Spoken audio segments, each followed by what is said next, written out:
When city council members elected their president a year ago, all of them spoke in support of Democrat Todd Gloria. I admire, respect, and think the world of you.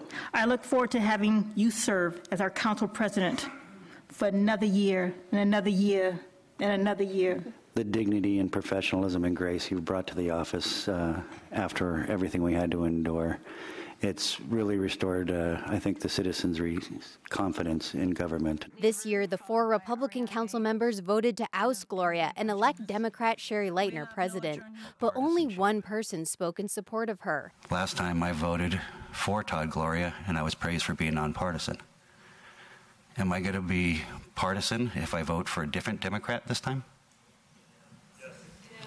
So is it being partisan voting for one and not another? I don't understand how that works.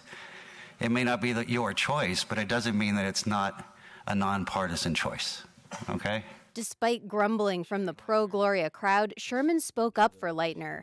But don't assume that means he's stepping up to be the council's Republican leader. Even though we all have R's after our name, I think we're all very different in how we operate. So I don't know if there's an actual leader. It depends more on an issue or a situation, I think. In the coming year, Sherman will suggest new rules on the council presidency, including possibly limiting it to 2 one-year terms. Because that'll take away the politics that can get involved, the hurt feelings, the accusations, and it makes for a more cohesive working group. He says he supported Lightner because she's good at technical details. He also didn't like some of the public policies Gloria advocated. It got to be where it was more of an agenda-type driven mentality and ideas, where it should be, to me, nuts and bolts government. One of the things Gloria pushed was increasing the city's minimum wage to $11.50 an hour. When the council voted for the increase, Sherman was again outspoken. 25 years ago, I was a single dad, raising a 2-year-old daughter by myself, working 2 jobs.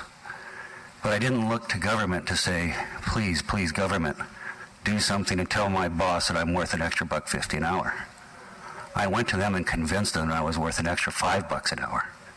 I found out what was special about me. I don't believe in the power of government to make your life better. I believe in the power of the individual. I believe in every single solitary one of you out there is worth more than minimum wage. But it's not for us to decide what your worth is.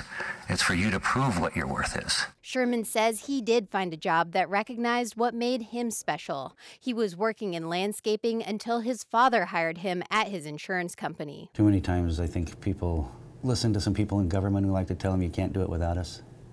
And I like to tell people, no. You can do it despite us. And that's really what I like to convey to people is take some time, try and learn something from everything you do every day, and eventually you'll have skills that'll get you along. During council meetings, Sherman often says, I'm not a politician. Surrounded by a bunch of them, but I'm not a politician.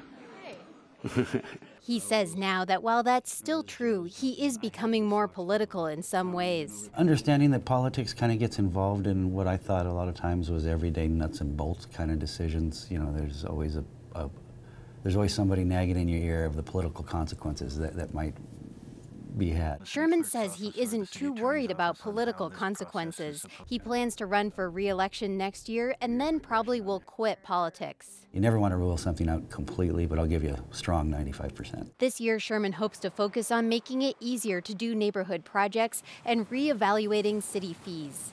Claire Tregesser, KPBS News.